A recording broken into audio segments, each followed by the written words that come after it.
Up and running, and Billabong is loud.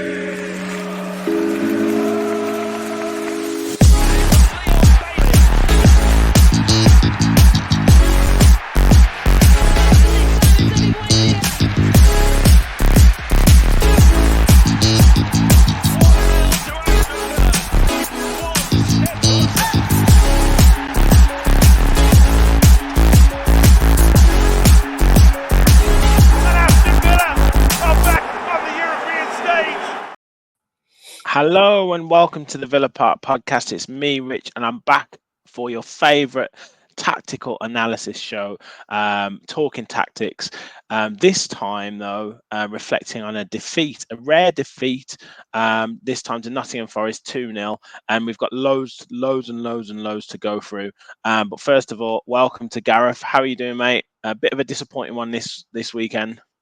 Very disappointing. Yeah, it was sort of never really sort of got started. We got going okay, but sort of things just weren't falling for us from the off, were they really? And yeah, I'm all right. I'm better than what I was. I think on Sunday I was quite disappointed in that, to be honest.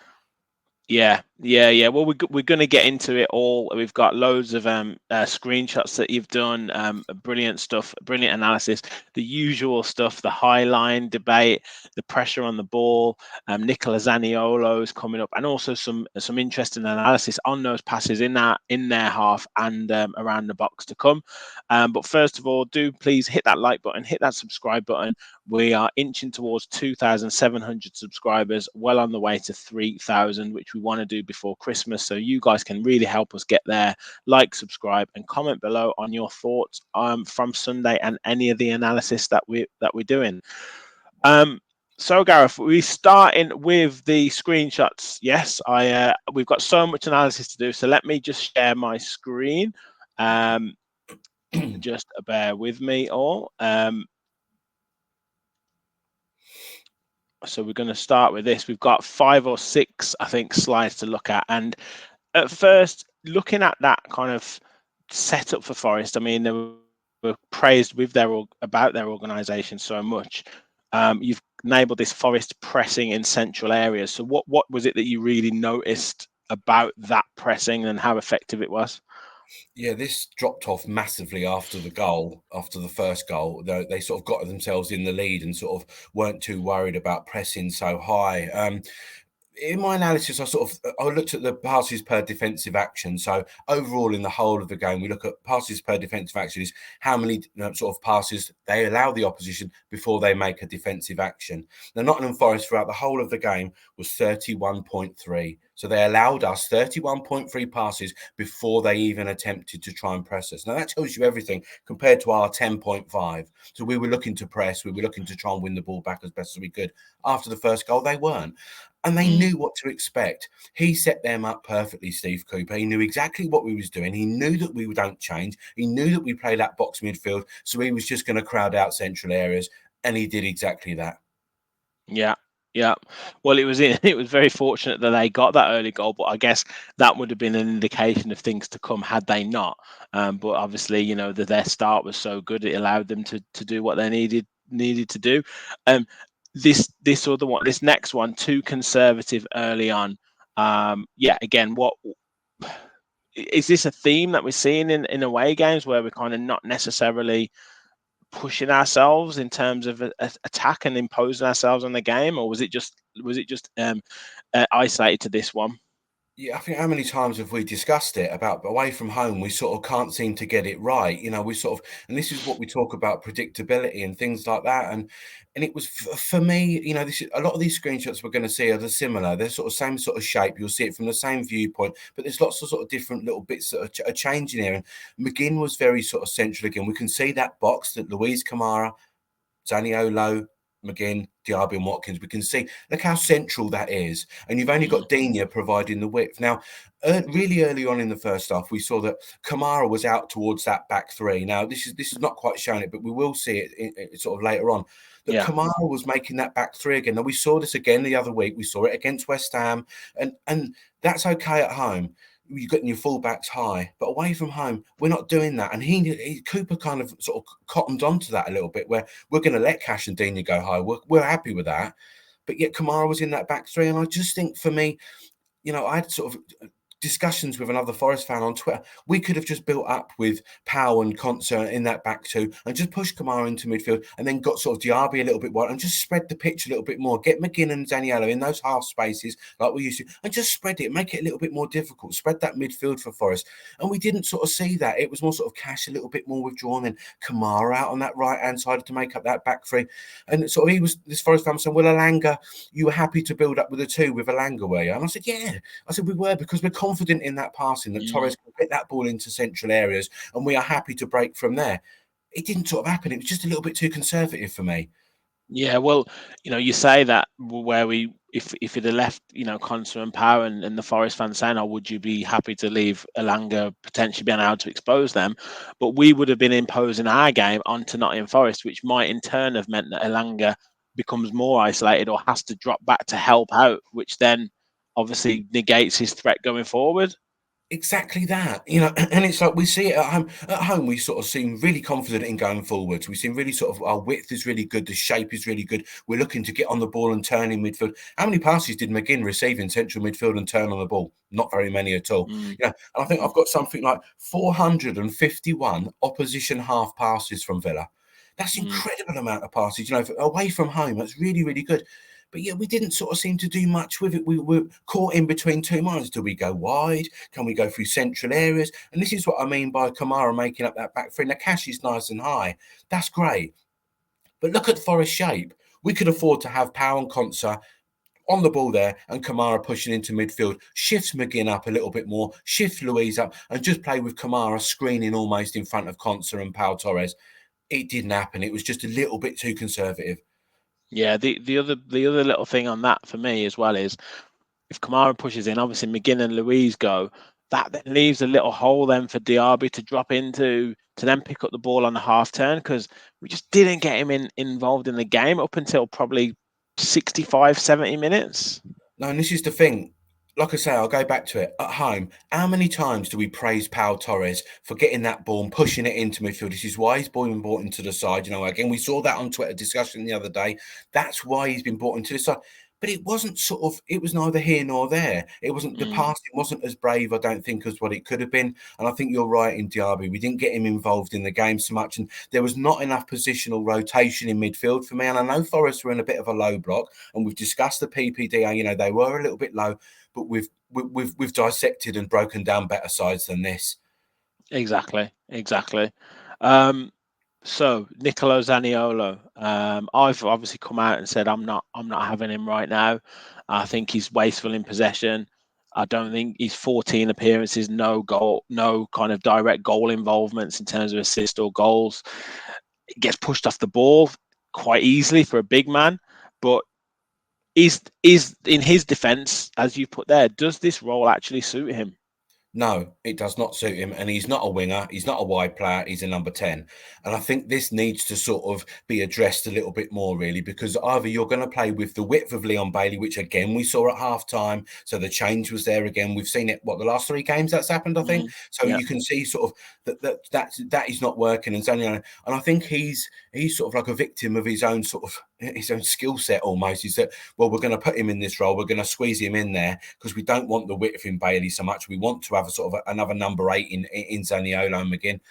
And it's not quite working. He's not a McGinn type player. He's not quite sure whether to go wide. He looks good when he takes on players, Rich. I think we can all sort of agree on that. Yeah. He looks like he can take players on. So get him in a position where he can do that. Make him stay wide or do whatever. But make sure the choice is there for him to do it. And yes, I can see what you're saying. He's a little bit, sort of, are people fed up with him? Probably yes. Is he a victim of the system? Does he fit it? No. So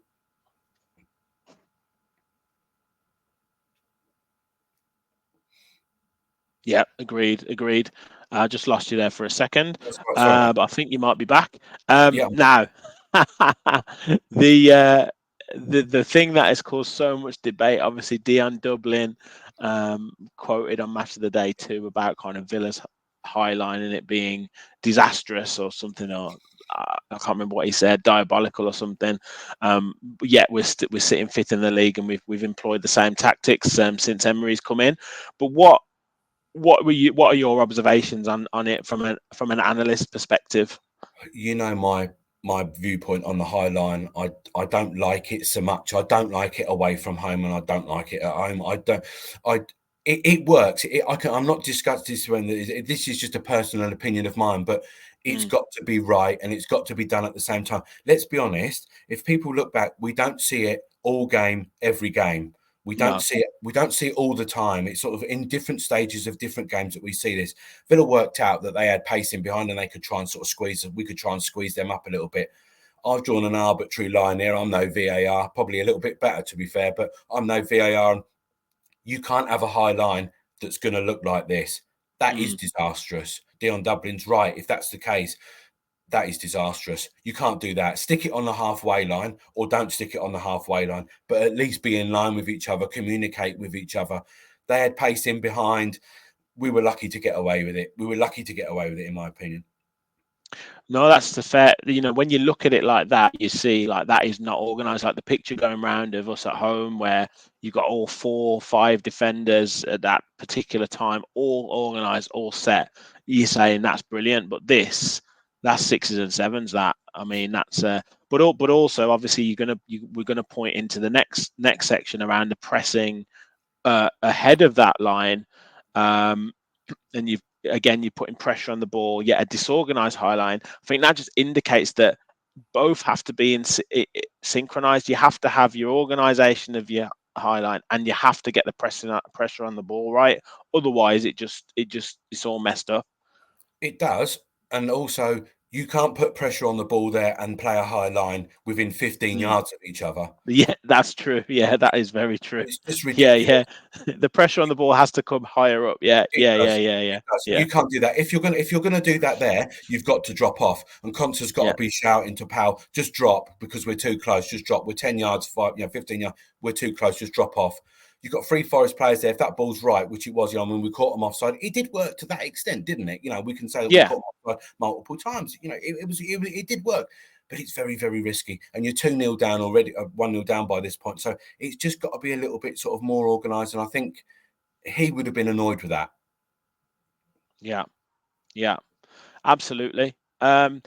It's interesting. Who would be? I know the book stops with Emery, of course, but out of those coaches, who is kind of the defensive coach? Who is it? Who is it that, in your opinion, who's kind of like marshalling that defense? Who's like the defensive coach, so to speak, or is it purely from Emery that this way of playing? No, I believe it's Austin McPhee who does a lot of the defensive work on the players. So I think it's a combination of the two. What do you want to do when we're in this phase? Gaffer, do you want us to play an offside trap? We're in that phase. So, I believe it's Austin McPhee that does a lot of that. I might be wrong, but I think that's the way it was. Under Gerrard, it was the same sort of thing anyway. So I believe that's the same sort of thing. Whether they all sort of mix it up, I don't know. I mean, Emery is a very hands-on coach. We know that, so I wouldn't be surprised. But it's about doing it in different phases of the game, I think, and where you're at. And Sunday just wasn't the time to do that. Yeah.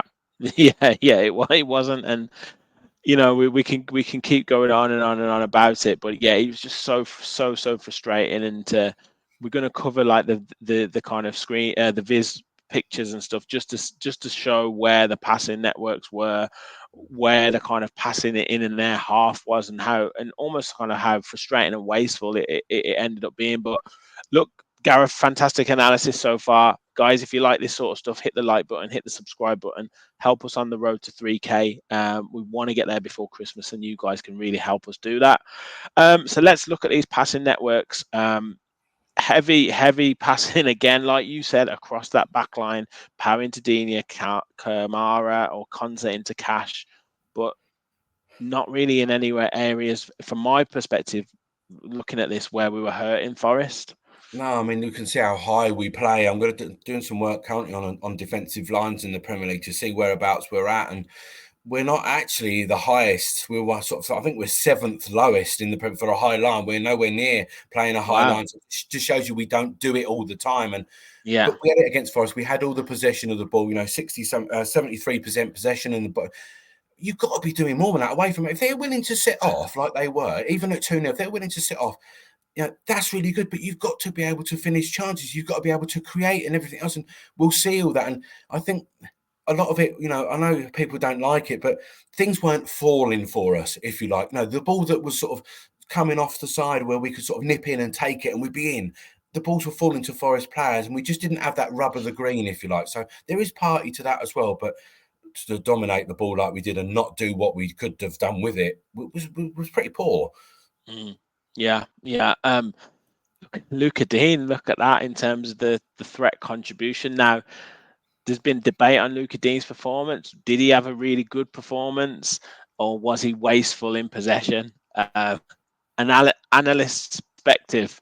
The floor is yours, Gareth. His job as a left back playing high like that is to get crosses into the box. Nothing more, nothing less. He just got to put those crosses into the box. 36 we had in total, 36 crosses into the box. Now, what do you want him to do? All right, some of them weren't all quality, but then there wasn't a lot of great people in the box. We didn't flood the box as best as we could. I think, in my opinion, he did his best. You can see the expected threat there, 0.88. That's quite high for a left back in an away game, to achieve that. So I think he did all right. I think just a little bit accuracy and everything else. But at the end of the day, he's a good crosser of the ball. I think people have been a bit overcritical of him there. Yeah. I mean, there might be the stage of putting balls into the box when Forest have got 5 across the back and they dropped, Sangare in there as well. They've got big players. Is that the most effective way of attacking? But look, like you said, that's what he's been asked to do. That's his job. It's up to either one of the forwards to get in ahead of one of the defenders, or it's up to the team to create passes or create situations that allow, a cross, a cutback, or a different type of cross, or a shot right in front of goal to occur. But at the end of the day, Rich, they weren't creating anything from central areas either. Exactly. It was about finding a way. What can you do? Can you get crosses into the box? Can we get somebody on the end of that? There was obviously instruction of that, because that amount of crosses from that side of the pitch meant there was a direction that is what we're going to try and do. So the crosses were coming into the box. Then it's up to other people to get into the box. And if you're not creating from central areas, what do you want players to do? So I think he more than did his bit, in my opinion. Yeah. Agreed. XG. Again, what's this? I've got a comment that I want to ask you in a bit, but what did you observe from the kind of XG from the game? I observed that we got 3 decent areas there, probably 4 you could probably count, with missed shots, not saved, not over the bar, missed. And this is, you're in good positions there. I mean, all right, it's only 13 shots, but you could say at 1.3 XG, you deserve probably a goal out of it. But, again, the rub of the green wasn't there, the accuracy wasn't there, and it was all a little bit deflating. That's the sort of you sort of got the feeling that they were a little bit deflated. Yeah. Now, my point is, when we're playing against teams that sit in, especially after they've taken the lead, but we're kind of going to do that anyway and allow us to have a lot of the ball. For me, right, I mean, this shot is ridiculous, whoever's had that shot. But for me, there should be like 4, 5, 6 shots from outside the box. Now, I don't understand. You can tell me whether from an XG perspective, it's not a high chance of scoring. But from my perspective as a coach, I would be like, shoot from outside the box, because if you get it on target, there's a chance it's a goal, or the keeper parries it out and you can put it on the rebound, or it gets a deflection and goes in, or you get a corner out of it. I don't understand why. Louise has got a good shot. Tielemans came on, he's got a good shot. I know he put one blasted one over the bar, but we've got players who can shoot from outside the box, and it would also essentially draw players out to you that you would then potentially be able to slip them in. Yeah, I think it's probably due to the low block. To be honest, there was sort of too many bodies in front, behind in front of the ball for them to try and attempt that. Probably, I don't know, but maybe a lot of teams are told not to shoot from outside the box, like Brentford. I don't get it, mate. Honestly, they're told to create higher XG chances by doing it in the box. But yeah, if you've got the ability and players to do that, then why not at least try to? You've got to be able to find solutions on the pitch as well as directions from your manager. You've got to be able to find solutions, and a few extra outside the box wouldn't have hurt, would it? Yeah. Quick little glance at the timeline. anything that's sticking out to you there? For me, like the XG of the shots of the Forest players that they scored from is interesting. But yeah, anything else that you're spotting? Well, this is what I think about sort of being sort of almost looked demoralised early on. After that first goal, they almost looked demoralised, and the amount of chances we created there in the second half is decent. You know, they're not high XG chances, but they're decent chances. You can see we're creating them. We just weren't putting them away. Yeah. Simple as. Now, the final couple of slides you've touched on it. The number of passes that we made in the final third, and then ultimately into the box, was incredible. So you wanted to have a little look at this. What are you kind of seeing here?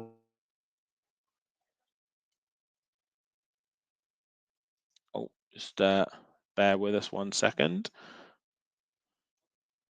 Carry on, sorry. You're all right. So yeah, just on this away passes into the final third. What are you kind of spotting here? I mean, it looks like a crazy number of passes for me. Yeah, just so many passes into the box and everything. Like I said, 451, I think it was in total, and then obviously plenty into the box as well. Yeah.